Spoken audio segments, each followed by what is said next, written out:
Le Mali a commémoré aujourd'hui le 32e anniversaire de l'avènement de la démocratie. Le président de la transition a respecté la tradition en déposant une gerbe de fleurs au monument dédié aux martyrs de la Révolution de 1991. Le chef de l'État place cette commémoration sous les signes de la refondation. Le timbre, sujet du grand reportage de la rédaction ce soir. On l'identifie généralement sur les documents administratifs, il peut être postal ou fiscal. Quelle est sa symbolique? Pourquoi est-il vendu au-dessus du prix fixé? Aliou Abdoulaye Touré a mené l'enquête. Ramadan et culture, thème de la chronique culture et société de ce dimanche. Alpha Maïga nous rappelle que la religion musulmane prône la paix, le vivre ensemble ou encore l'hospitalité. Il est allé à la rencontre d'un sociologue et d'un homme de culture. Du sport dans cette édition avec l'arrivée à Casablanca des Aigles du Mali. Ils y affrontent mardi les Scorpions de la Gambie. C'est au compte du match retour des éliminatoires de la CAN 2023 en Côte d'Ivoire. À l'aller, vendredi, les Aigles ont gagné 2-0 ici à Bamako. Voilà pour le titre. Mesdames, Messieurs, bonsoir. Nous sommes le 26 mars, jour d'hommage aux martyrs de la Révolution de 1991, jour de commémoration de l'avènement de la démocratie au Mali. Ce matin, le président de la transition a respecté la tradition en déposant une gerbe de fleurs au monument dédié aux martyrs. Le chef de l'État place ce 32e anniversaire sous le signe de la refondation. Il appartient, dit-il, au peuple malien souverain de donner une nouvelle orientation qualitative à notre démocratie à travers le référendum qui sera organisé bientôt. Retour sur les temps forts de cette cérémonie d'hommage avec Mohamed Diarra. Rafraîchir la mémoire collective sur la révolution du 26 mars 1991. Le monument dédié aux martyrs fait peau neuve.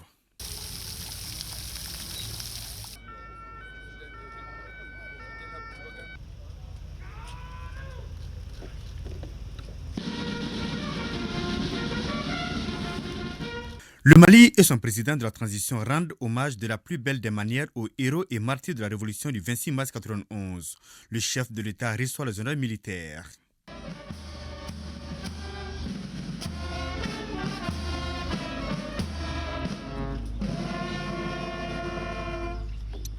La fanfare nationale donne le ton de cette commémoration à travers cette musique à la gloire des héros.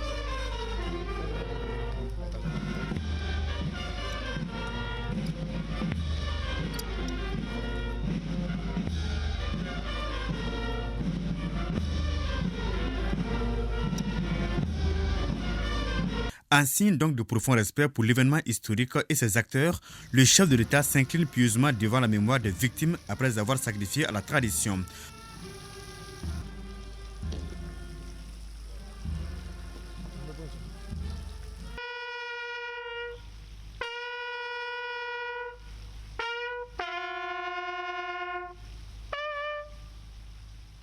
Le chef de l'État place l'événement dans son contexte.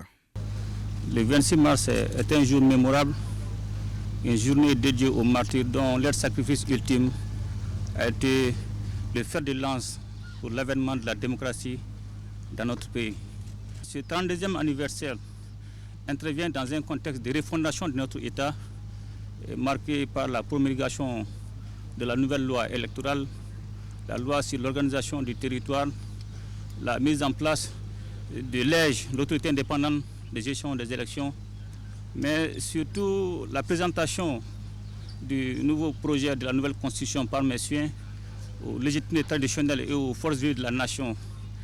Et désormais, il appartient au peuple malien souverain de donner une nouvelle orientation qualitative à notre démocratie à travers le référendum qui sera organisé très bientôt. Aussi, je ne cesserai de saluer surtout la résilience du peuple malien et qui nous a permis aujourd'hui la montée en puissance des femmes, mais surtout de procéder à un certain nombre de réformes dont je viens de mentionner. Et je profite aussi de m'incliner devant la mémoire de toutes les victimes du terrorisme, et qu'elles soient civiles, militaires ou étrangères. Et qu'Allah bénisse le Mali et protège les Maliens. Ils étaient aussi là, les témoins de l'histoire, les présidents d'institutions, les membres du gouvernement et l'AEM pour immortaliser ce 26 mars 2023.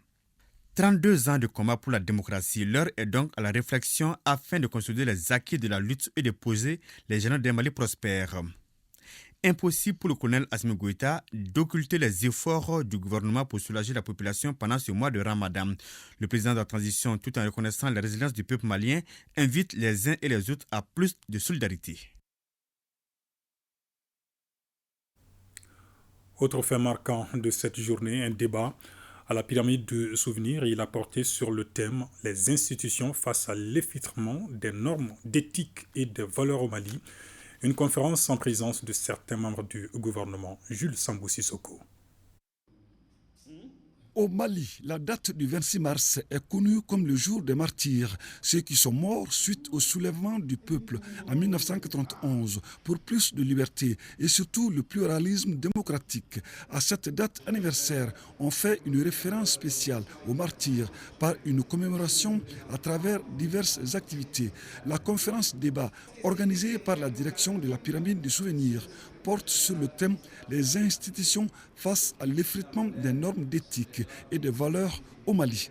Face à la dégradation continuelle de nos valeurs culturelles ancestrales, une réponse urgente et appropriée s'avère nécessaire pour juguler ces fléaux afin d'éviter un effondrement total de notre société. Dans cette perspective, le président de la transition, chef de l'État, le colonel Assimi Goïta, a instruit le ministre de l'Artisanat, de la Culture, de l'Industrie hôtelière et du Tourisme l'élaboration d'un document référentiel dénommé Charte d'éthique et des valeurs du Mali. La journée des martyrs offre l'occasion de célébrer la liberté, de se rappeler du sacrifice ultime de nos concitoyens et de mener la réflexion sur des sujets d'intérêt national. Dans l'éducation aux valeurs, la primauté revient à la famille, qui en est le berceau, à la société à travers ses diverses institutions et organisations communautaires, enfin à l'État par la force de la loi et l'autorité publique. Auparavant, le ministre Andogoli Guindo, accompagné de 3 de ses collègues, avait dévoilé le tableau portant les noms des victimes de la répression de mars 1991.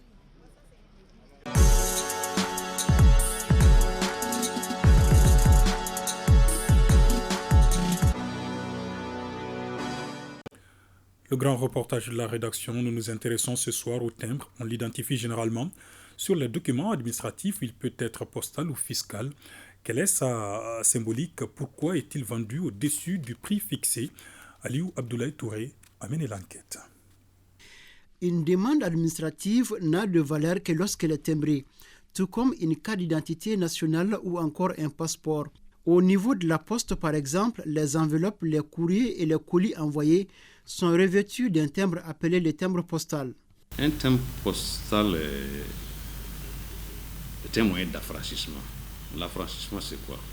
Quand tu viens déposer une lettre ou un envoi quelqu'un à la poste, il y a une taxe qui est payée. Donc le montant de cette taxe par rapport à la nature de l'envoi, par rapport à la destination de l'envoi, et il est représenté en timbre-poste, c'est-à-dire c'est une figurine, un petit papier avec une image et un montant de l'affranchissement qui est apposé sur l'envoi. Si le timbre postal est émis par la Poste du Mali, au niveau des impôts, on parle plutôt de timbre fiscal.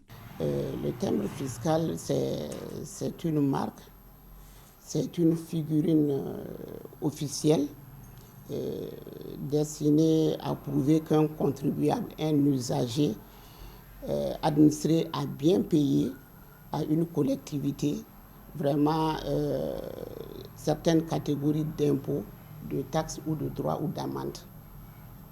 Les timbres sont du ressort du ministère de l'économie et des finances à travers la Direction générale des impôts. Ils servent au paiement de certains droits. Ça permet de payer certaines taxes, certaines redevances, certains impôts. Et surtout, ça permet de faire foi devant, en tout cas, les tribunaux lorsqu'ils sont apposés sur certains certaines écritures qui doivent passer devant ces tribunaux, forcément. Cependant, il existe une différence entre timbre postal et timbre fiscal.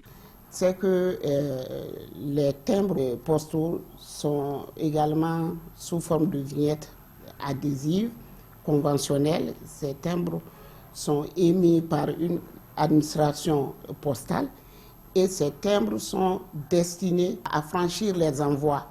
Donc, les timbres au niveau postal, ça permet vraiment aussi de faire la promotion de notre culture. Les timbres fiscaux sont utilisés dans beaucoup de domaines comparés aux timbres de poste. Or, les timbres poste sont appliqués, en tout cas généralement, à l'envoi des courriers, à l'envoi vraiment des colis. Ça, c'est une activité spécifique dédiée à la poste, comme son nom l'indique. Les timbres sont de différentes catégories et leurs prix varient en fonction du besoin de l'acheteur. Il y a des timbres de 5 francs, il y a des timbres de 10 francs, les timbres de 25 francs, mais les plus communément utilisés par les citoyens, c'est des timbres de 200, généralement qui sont apposés sur effectivement les demandes. Il y a aussi les timbres de 500, donc ceux qui veulent faire les cartes d'identité. Donc il y a des timbres de 12 500, souvent ça peut aller jusqu'à 30 000 pour les passeports, ainsi de suite. Le timbre, qu'il soit postal ou fiscal, n'est pas une marchandise, mais plutôt une marque de fabrique d'un État. À ce titre, son prix correspond toujours à la valeur du montant imprimé sur le timbre. Le timbre n'est pas une marchandise. On ne peut pas du tout ajouter un prix. C'est une marque officielle. On ne doit jamais augmenter le prix d'un timbre. Les timbres ont aussi leur histoire et utilité dans la vie d'une nation. Ils constituent pour l'État une source de revenus. Ces timbres, généralement, quand vous le voyez, c'est institué souvent à la suite de changements de régime politique, à la suite d'une grande révolution, par exemple, à la suite, en tout cas, d'événements marquants. Hein, l'État peut décider vraiment pour immortaliser certains trucs, pour le mettre ces images-là sur les timbres pour pouvoir les mettre vraiment à la disposition des usagers. Mais tout compte fait, il y a lieu quand même d'insister sur le fait que le prix d'un timbre, ça correspond toujours à la valeur du montant qui est imprimé sur le timbre. Face aux nouvelles technologies de l'information et de la communication, les administrations se doivent de réinventer et de s'adapter à l'ère du numérique. En termes précis, il s'agit donc de dépasser le sport physique pour l'électronique. Il y va de la survie du service. Autre sujet dans cette édition, 19e comité national de pilotage du programme de filets sociaux Mali, Djigui Djiri. Cette session marque le temps d'évaluation du programme qui s'est exécuté de 2013 à 2023. Les réalisations du programme s'élèvent à plus de 8 milliards de francs CFA en 2022. Baraki Sawatara, Idrissa Traoré. Après 10 ans d'exécution, le programme de filets sociaux d'Iguisséméiri évalue ses réalisations. L'année 2022 a été particulièrement difficile pour le programme. L'insécurité, l'avènement de la pandémie de Covid-19 et les sanctions de la CEDEAO et de l'UEMOA contre le Mali en sont les principales causes. Malgré tout cela, le programme a pu faire une réalisation de plus de 8 milliards de francs CFA, soit 43% de taux d'exécution. Je crois que c'est un taux, quoique faible, mais qui est performant par rapport aux autres projets, parce que c'est rare dans des circonstances pareilles qu'on puisse arriver à telle réalisation. Pour la mise en œuvre des activités en 2022, le programme Djigui a bénéficié de 3 sources de financement. Le deuxième financement additionnel de la Banque mondiale, le financement de la coopération française et celui de l'État. Ces ressources ont permis au projet Djigui de poursuivre les opérations de paiement de transfert monétaire dans presque toutes les régions du Mali. À ce titre, plus de 25 000 ménages ont bénéficié des allocations mensuelles de 15 000 francs CFA du programme comme appui à leur sécurité alimentaire et à la satisfaction de leurs besoins fondamentaux au cours de l'année 2022. Au cours de l'année 2022, le programme Djigui a aussi poursuivi la mise en œuvre du programme gouvernemental des transferts monétaires d'urgence, Cette opération spéciale du gouvernement a permis au programme de payer une allocation de 90 000 francs CFA à plus de 413 000 bénéficiaires à la date du 31 décembre 2022. Cette 19e session intervient après une prolongation de 6 mois de la date de clôture officielle du programme qui était prévue pour le 31 décembre dernier. L'Institut Zayed des sciences économiques et juridiques de Bamako a mobilisé plus de 123 millions de francs CFA contre une prévision de 74 millions en 2022. La structure attend de l'État 222 millions de francs CFA pour exécuter son plan de travail en 2023. Les administrateurs se sont réunis à Bamako pour valider ces différents dossiers. Batraoré. Satisfaction affichée pour les administrateurs de l'Institut Zayed des sciences économiques et juridiques de Bamako à l'ouverture de cette 5e session ordinaire. L'établissement a fait beaucoup de progrès en matière de mobilisation des ressources en 2022. Je voudrais saluer la prouesse budgétaire de l'Institut qui, en 2022, a dépassé sa prévision de mobilisation des ressources propres de plus de 65,19%. En passant d'une prévision de 74 721 830 francs CFA à une réalisation de 123 432 870 francs CFA, l'Institut a pu juguler l'impact du gel des crédits de la subvention budgétaire de l'État en prenant en charge sur les ressources propres une partie des dépenses de fonctionnement.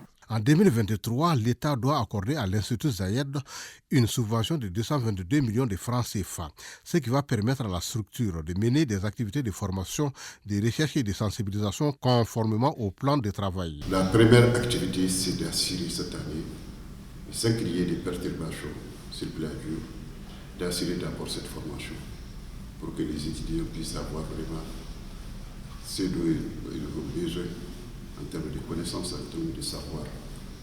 Ça, c'est la première activité. Au-delà, nous comptons mener aussi certaines activités de recherche. Établissement d'enseignement secondaire dont le médium est la langue arabe, l'Institut Zayed des sciences économiques et juridiques de Bamako compte aujourd'hui 844 étudiants, dont 157 filles. Coupure d'électricité dans certains quartiers à Bamako. Quelles sont les raisons ? Des câbles ont été arrachés et non signalés dans la zone de Sotuba, et ce qui a endommagé plusieurs boîtes de jonction. Les techniciens s'activent à résoudre rapidement le programme. Les responsables de l'EDM étaient sur le terrain hier soir pour constater l'évolution des travaux de réparation. On fait le point avec Abdul Karim Kaba. Les équipes ont fait tous leurs efforts pour pouvoir réparer les liaisons qui ont été coupées. Il y a 2 qui ont été réparés ce soir, il reste 1. Bientôt, la souffrance des populations de certains quartiers des communes 1, 2 et 5 devrait être des mauvais souvenirs. C'est en substance le message du directeur général d'EDEM SA. En effet, tout est parti d'un dégât causé sur les installations d'EDEM SA. La journée du vendredi, nos ouvrages électriques ont été victimes d'une agression perpétrée par une pelle mécanique qui a arraché les 3 principaux câbles qui alimentent notre poche HCA-BT de Balkou, qui alimente les secteurs de la commune 1 et une partie de la rive droite. Donc c'est cette agression-là qui a fait que nous avons enregistré un déficit de transit. Le directeur général d'EDEM SA assure que les autorités de la transition s'emploient à une fourniture régulière de l'électricité, surtout en cette période aux Maliens. Les coupures, ce n'est pas un délestage, donc c'est des coupures involontaires. Les autorités de la transition ont mis le paquet pour qu'on puisse vraiment être autonome cette année. Et je pense que la population a constaté que depuis un certain temps, les coupures ont vraiment diminué et on s'était vraiment préparé à ce qu'on puisse passer ce ramadan sans problème. En attendant, les techniciens de DEM SA sont au four et au moulin, jour comme nuit, pour rétablir très rapidement la desserte de l'électricité. Un tour à l'intérieur du pays, d'abord à Ségou avec le forum sur l'intégration de l'élevage dans l'agriculture écologique basée sur les connaissances paysannes. Ces journées ont été marquées par plusieurs expériences pratiques sur la fabrication des aliments, volailles et poissons, la prévention et le traitement des maladies à partir des produits locaux. Fousseini Samaké et Bakari Traoré depuis Ségou. Les effets du changement climatique impactent l'accroissement de la productivité pastorale.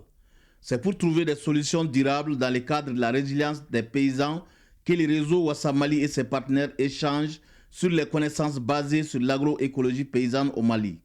Cela à travers un forum pratique appelé Croisement des initiatives et actions de base, Croisade. Croisade est une initiative concrète de base. Elle a pour objectif principal de faire émerger les solutions locales concrètes autour de la santé et de la nutrition animale dans un contexte de changement climatique. Les fruits de nos échanges et partages dans un document de plaidoyer pour une bonne adaptation et une bonne appropriation. Les paysans du réseau Wassamali viennent de toutes les régions pour trouver une solution en tenant compte de ce qu'ils savent des connaissances endogènes paysannes. Parmi ces recherches, on note les fabriques d'aliments volailles et de poissons comme les blocs nutritionnels, l'hydroponie, l'astuco, la prévention et le traitement des maladies à partir des connaissances paysannes. Nous avons pu quand même capitaliser certains résultats de recherche que nous aujourd'hui nous partageons avec les paysans. Les résultats vraiment ont fait tache d'huile au niveau de l'élevage de la volaille. Les résultats de ces expériences sont partagés au Centre sahélien de biodiversité de Zoumaïra avec l'appui de Oxfam et le Royaume du Danemark. De Ségou, rendons-nous à Mopti qui vient d'accueillir la 2e édition de la foire agricole et commerciale, un rendez-vous qui a regroupé les producteurs et transformateurs de tous les cercles de la région de Mopti. Cette rencontre du monde agricole et commercial est sanctionnée par plusieurs recommandations. Idrissa Keïta. Au cours de cette foire agricole et commerciale de Mopti, les produits céréaliers transformés, forestiers non lignés, écoulés sont estimés à plus de 10 millions de francs CFA, un résultat qui profite à plus d'un. On a eu à signer des contrats avec des agriculteurs. Nous avons échangé des contacts aussi.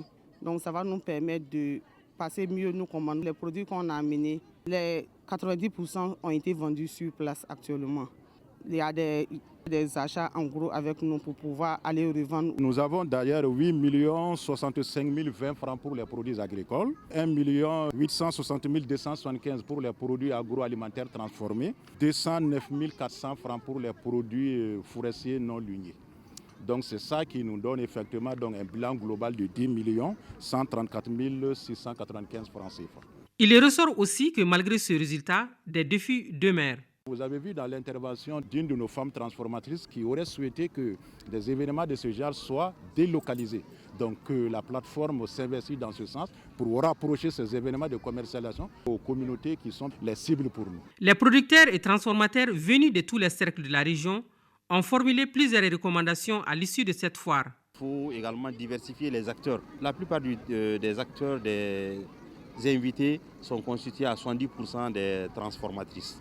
Or, il y a les producteurs, il y a encore les vendeurs d'engrais organiques avec lesquels il faut désormais compter.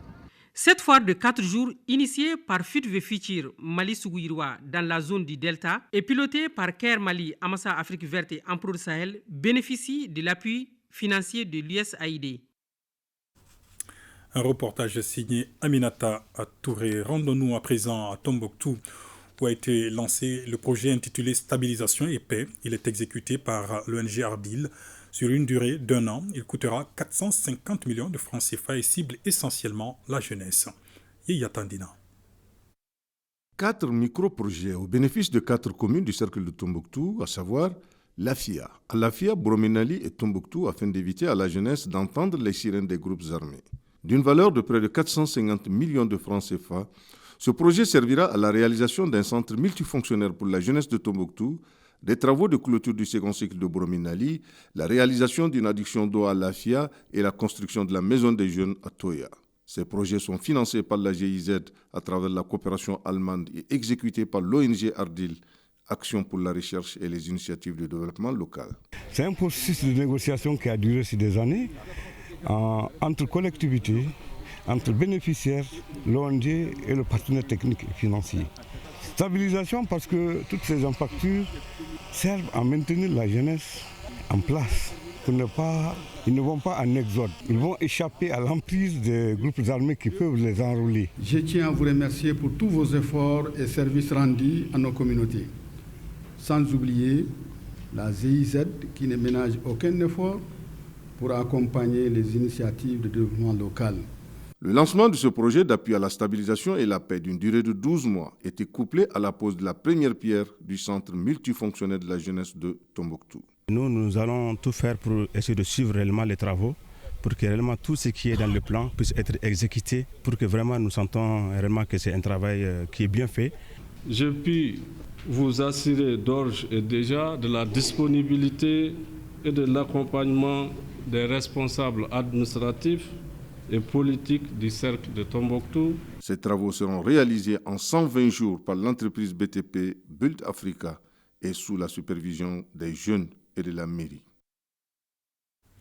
Toujours à l'intérieur du pays, distribution de denrées alimentaires dans les villages de Yelimani, Tinkaré et Gabou, dans la région de Kaï, une initiative du programme Tunkaranke en partenariat avec la BMSSA. Les détails avec Boubacar Bablé Touré.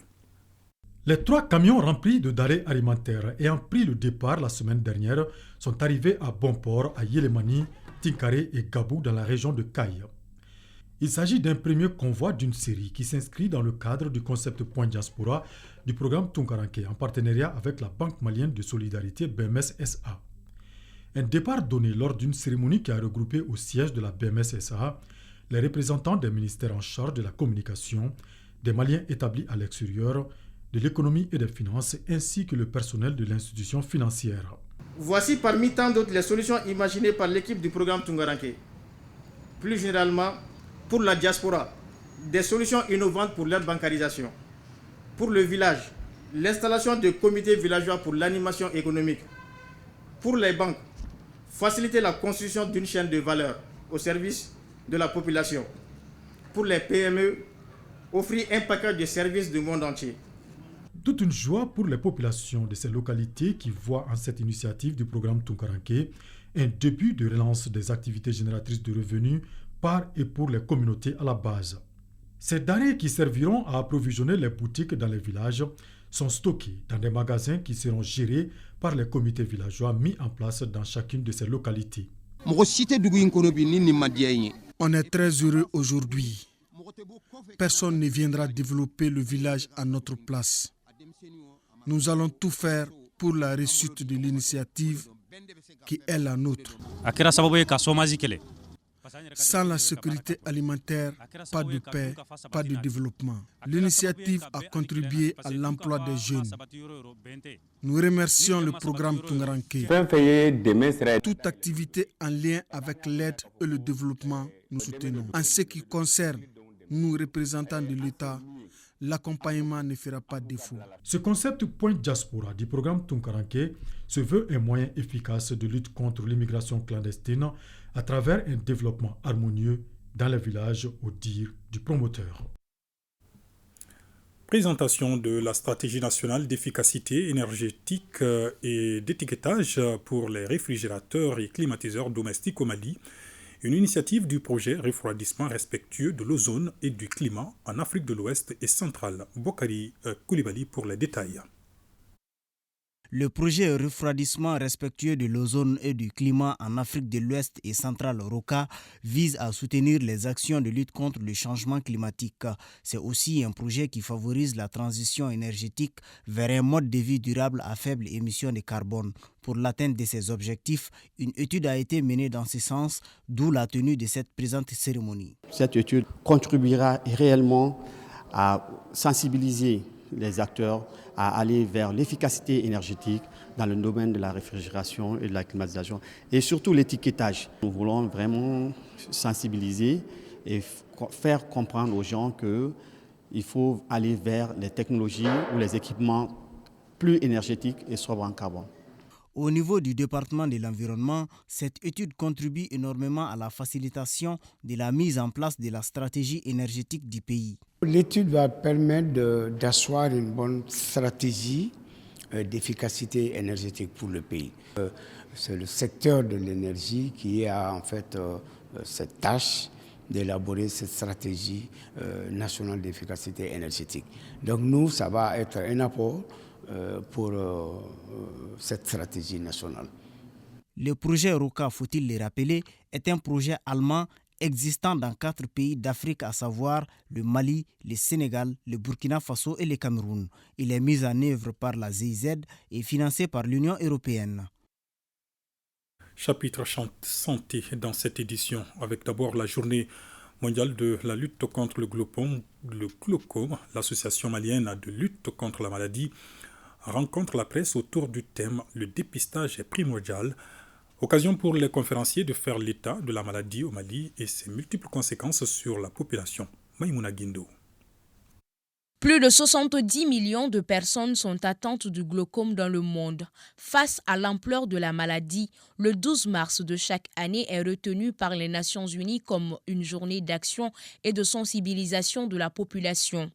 L'Association malienne de lutte contre le glaucome a choisi ce 25 mars pour marquer l'événement à travers cette conférence de presse, une tribune pour expliquer la maladie et permettre aux hommes de médias de relayer la bonne information. La conférence débat elle a pour objectif d'informer et de sensibiliser la population sur le glaucome, quelles sont les conséquences, les effets du glaucome sur l'homme, et d'attirer l'attention des autorités sur cette maladie. Le glaucome est une pathologie très grave puisque c'est une pathologie qui conduit à la cécité si cette pathologie n'est pas découverte à temps. Cette pathologie, dont les symptômes ne sont détectables qu'à la phase terminale, nécessite surtout le dépistage précoce. Les signes sont très très faibles, d'où l'appellation de voleuse silencieuse de la vue. Donc les signes, c'est surtout quand la tension intraoculaire est très élevée. On assiste souvent à ce qu'on appelle maux de tête, céphalée et la perte de la vision. Inviter les gens à aller régulièrement se faire consulter, au moins une fois ou bien au moins chaque 6 mois dans un centre de santé, chez un ophtalmo. Le dépistage précoce, c'est ce à quoi l'Association malienne de lutte contre le glaucome invite la population, de quoi permettre de réduire le nombre de cas de la maladie au Mali. Plus de 98 millions de francs CFA, valeur des équipements médicaux réceptionnés par le directeur général du CHU de l'IOTA. Ces équipements viennent renforcer les capacités de l'Institut dans le domaine de la greffe de cornée. C'est le fruit d'un partenariat entre le Mali et la fondation Wellness. Boubacar Kanouté. La fondation Wellness et l'Institut ophtalmologique tropical de l'Afrique, l'IOTA, hôpital de 3e référence, passent à la vitesse supérieure dans leur collaboration. Le CHU IOTA vient de bénéficier des équipements de pointe, composés de lampes fentes, microscopes opératoires, ophtalmoscopes, les kéramètres et des consommables qui entrent dans le cadre du projet de la greffe de cornée et autres pathologies. Ces maladies seront désormais diagnostiquées au Mali et traitées sur place. Réception en tout cas des équipements qui vont renforcer la capacité de prise en charge des maladies oculaires en général pour l'IOTA, mais en particulier pour la greffe cornée. La greffe cornée qui est une première en Afrique de l'Ouest, on peut le dire, pour mettre en place en tout cas cette banque d'œil aujourd'hui. Maintenant qu'on vient de recevoir, de faire la réception en tout cas des équipements, comme vous venez de voir, d'une valeur de plus de 98 millions. La coopération sanitaire Nord-Sud, le Mali et la fondation Wellness des États-Unis d'Amérique, un bel exemple qui va propulser sans nul doute le Mali au rang des pays les plus développés en termes de la greffe de cornée. La transplantation cornéenne est une chirurgie pendant laquelle nous enlevons la partie de devant de l'œil et qui n'est rien d'autre qu'une petite fenêtre et en la remplaçant par un tissu fin, et ce qui permet aux patients de retrouver sa vie, qui n'existait pas non seulement au Mali, mais aussi en Afrique de l'Ouest, liés à des problèmes de manque et de tissu cornéen. Le Sanjo de la Banque des yeux et du laboratoire d'analyse seront bientôt réceptionnés, qui feront du Mali la pièce maîtresse dans le domaine de la santé oculaire. Le directeur général de l'IOTA a par ailleurs exhorté ses agents à redoubler d'efforts pour maintenir le cap. Et le point Covid du jour à présent, ce dimanche, les services de santé ont enregistré un nouveau cas positif sur 147 tests réalisés. On note 6 patients guéris et pas de décès. À ce jour, 13 patients sont placés sous traitement.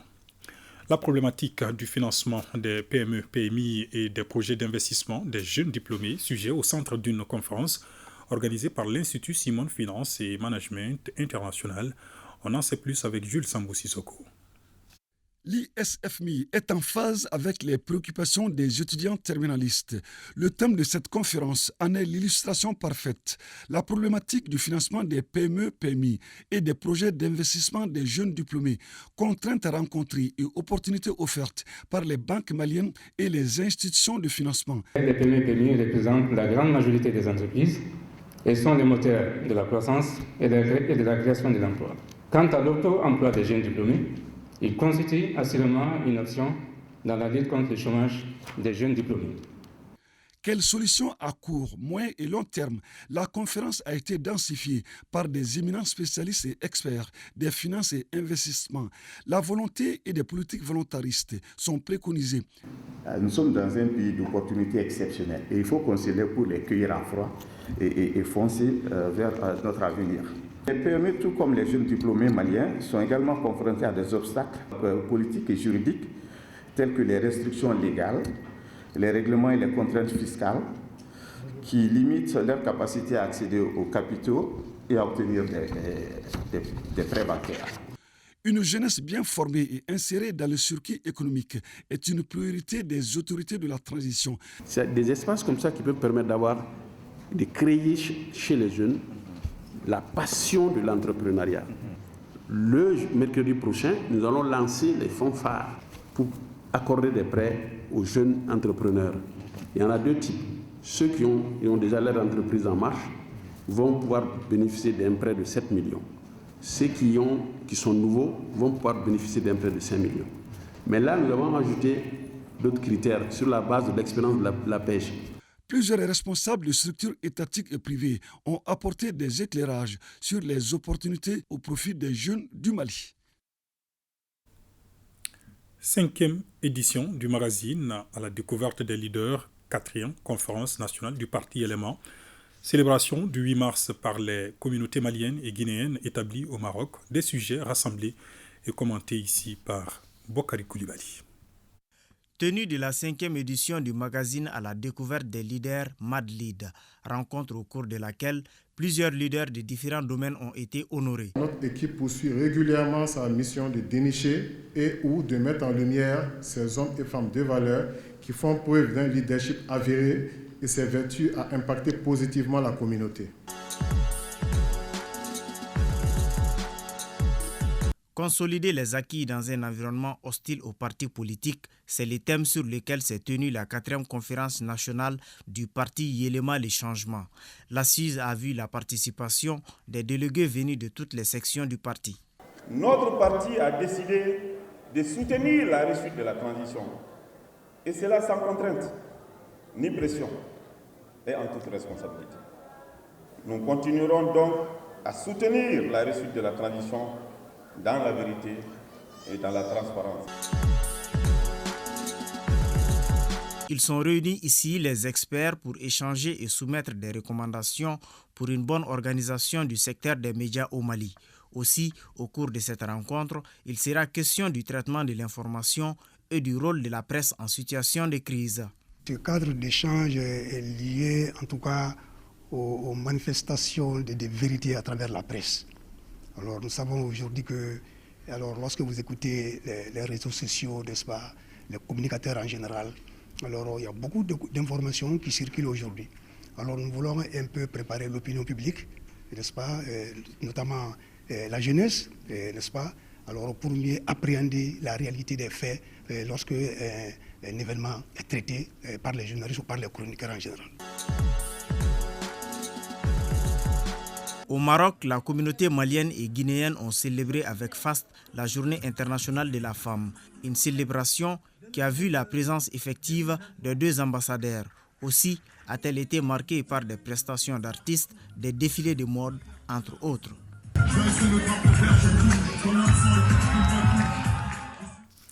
Ce qui nous conduit à la chronique culture et société de ce dimanche qui s'intéresse à l'aspect culturel du Ramadan. Alpha Maïga nous rappelle que la religion musulmane prône la paix, le vivre ensemble ou encore l'hospitalité. Il est allé à la rencontre d'un sociologue et d'un homme de culture. Reportage.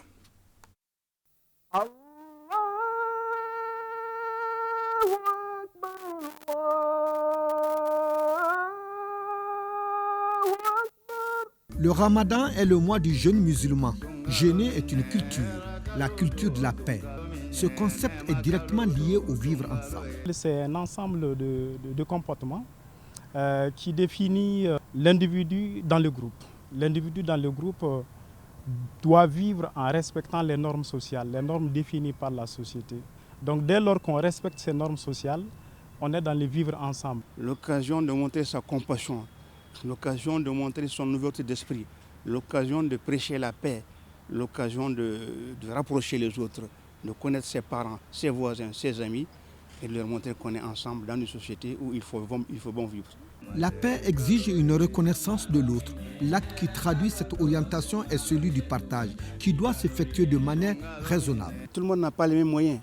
Donc les nantis, souvent, de façon tout à fait discrète, ils font des repas copieux qu'ils envoient discrètement à des gens, ou bien devant les mosquées, ou bien au niveau des lieux de prière, parce que personne ne se sente lésé. La dimension hospitalière, c'est vraiment une dimension fondamentale. On a dit que tous les êtres humains sont des frères, tous les musulmans sont des frères. Dans la mesure où tous les musulmans sont des frères, quel que soit le musulman, quel que soit l'être humain, surtout tous les êtres humains sont issus du même être humain, l'homo sapiens, donc on est des frères, donc on ne peut pas ne pas accueillir son frère, quelle que soit son origine, quelle que soit sa provenance. Le concept de paix en islam dépasse tous les autres. Il est religieux, humain et culturel. Chacun de nous doit faire son examen de conscience et contribuer à la culture de la paix. On cherche la paix ailleurs. On est dans une société de compétition, donc toute l'année, on est dans la compétition, on s'est fait mal, consciemment ou inconsciemment. Et le moment de Ramadan, c'est le moment où on va demander pardon à l'autre et l'autre aussi est obligé d'accepter ce pardon. Les prescriptions du Coran favorisent les conditions du vivre ensemble, justes et soutiennent l'humain pour distinguer le juste de l'injuste, le licite de l'illicite et pour assumer le civisme. Le Ramadan est un mois de mesure, parce que l'islam même en soi est une religion de juste mesure. Mais nous n'allons pas vers cet aspect. En tout cas, nous disons en tant qu'homme de culture, tout ce qu'on investit en l'abondance, ça ne se perd pas, parce qu'il y a toujours quelqu'un qui en a besoin. Le Ramadan est un élément clé de la culture musulmane au Mali. Il est célébré avec ferveur et dévotion par la communauté musulmane.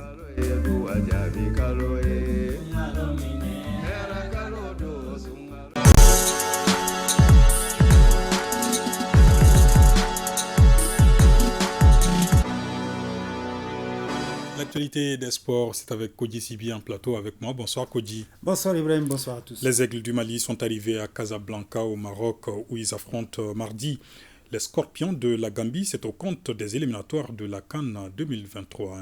Oui, les protégés d'Éric Sékou Chel sont arrivés confiants à Casablanca. Ils pourront donc décrocher leur ticket pour la phase finale dès mardi en cas de victoire face aux Scorpions de la Gambie. Nos envoyés spéciaux Arju Matina et Oumar Katraoré ont assisté à leur arrivée à Casablanca. Le groupe Aigle du Mali est déjà sur place à Casablanca au Maroc pour affronter la Gambie au compte de la 4e journée des éliminatoires de la prochaine Coupe d'Afrique des Nations en Côte d'Ivoire. Solide leader de son groupe avec 9 points, l'équipe nationale est arrivée à l'aéroport Mohamed V dimanche aux environs de 4 h du matin, heure de Bamako, 5 h heure locale avec enthousiasme et sérénité pour faire face aux Scorpions de la Gambie. On est prêt à faire un gros match pour ce match retour, pour prendre les 3 points, pour assurer notre première place. C'est ça l'objectif, 6 points. Et voilà, là, on va bien récupérer et voilà, pour préparer le match de mardi, Inch'Allah. On a toujours eu un bon groupe. Dans l'ensemble, on est tous ensemble et on se donne la main. Donc, on est tout le temps motivés. Déjà, on se connaît depuis à la base, quand on était tous jeunes ensemble. Donc, je pense que dans ce groupe, il y a toujours l'ambiance qui est là. Pour le match de mardi ici à Casablanca, les jeunes Kamori Doumbia, auteur du premier but des Aigles vendredi à Bamako, et Néné Dorgeles, qui avait obtenu le penalty, ont été laissés à la disposition des Aigles Espoirs qui reçoivent mardi à Bamako le Sénégal au compte du match du retour qualificatif pour la CAN des moins de 23 ans. Voilà, Ibrahima, les Aigles du Mali n'ont pas eu le temps de se reposer. Ils ont donc effectué, vous allez apercevoir les images, leur première séance d'entraînement au stade de Moulay Rachid de Casablanca. La première séance d'entraînement des Aigles avec justement des petits exercices. Voilà, C'était cet après-midi au stade Moulay Rachid, histoire de préparer justement cette rencontre face à la Gambie. Donc, Gambie-Mali, c'est mardi à 16h, heure de Bamako. Il suffit, comme je le disais il y a quelques instants, que les Aigles gagnent pour valider leur ticket pour la phase finale à 2 journées donc, de la fin de ces éliminatoires. On va souhaiter donc une bonne chance à nos Aigles. Autre rendez-vous important, l'équipe nationale des moins de 23 ans qui joue mardi contre le Sénégal en éliminatoire de la CAN de la catégorie Kodji. Oui, c'est notamment au compte justement de ces matchs retour des éliminatoires de cette CAN des moins de 23 ans. À l'aller jouer à Dakar, le Sénégal avait gagné 3-1 pour renverser la tendance. Les nôtres doivent marquer au moins 3 buts sans en encaisser un seul. La tâche n'est pas aisée, Ibrahim, pour nos moins de 23 ans, mais la confiance règne dans le camp de ces joueurs. Et Salif Diakité vient de faire ce soir un tour sur leur terrain d'entraînement. C'était au stade du 26 mars. La sélection nationale olympique du Mali fait face à un immense défi. Battre le Sénégal au moins par 2 buts d'écart pour se qualifier à la Coupe d'Afrique des Nations des moins de 23 ans. La mission semble difficile, mais pas impossible. Sur un match de football, tout est possible. Vous voyez souvent des gros scores partout. Souvent, le football, il faut être prêt. Ça dure 90 minutes. Si tu n'es pas prêt, peut-être c'est dès le départ, il y a tellement de choses, des facteurs qui rentrent, mais je pense que nous sommes prêts mentalement. Surtout, il y a le couteau mental, la niaque, l'envie de défendre le drapeau et l'envie de la qualification. Pour relever le défi, le sélectionneur Alou Badra Diallo pourrait compter sur les services de Kamori Doumbia et Néné Dorgelès, 2 aigles seniors qui ont bien voulu accepter de renforcer notre équipe olympique. Kamori Doumbia et Néné Dorgelès, qui ont tous les 2 brillé avec l'équipe nationale senior contre la Gambie vendredi, entendent pleinement jouer leur partition face au Lion Espoir du Sénégal. Le Sénégal est en ballottage favorable après sa victoire 3-1 acquise à l'aller. Pour la manche retour, prévue ce mardi au stade du 26 mars, les Aigles Espoirs du Mali doivent impérativement sortir le grand jeu pour inverser la vapeur et se qualifier à la CAN au Maroc. Voilà, c'est un immense défi qui attend donc le moins de 23 ans. Les 2 rencontres se joueront simultanément, c'est-à-dire du côté de Casablanca avec les Aigles seniors à 16h, temps universel, et ici avec cette rencontre des moins de 23 ans contre le Sénégal, au même moment au stade du 26 mars, Ibrahim.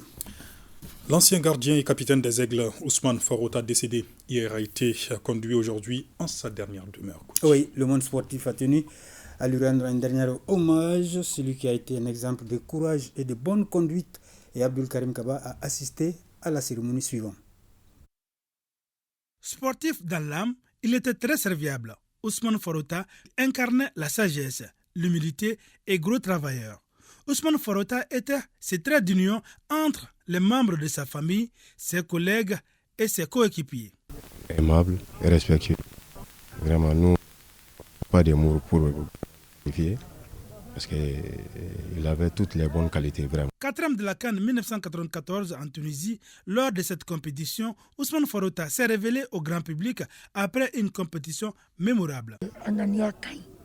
Il était bon, il était social.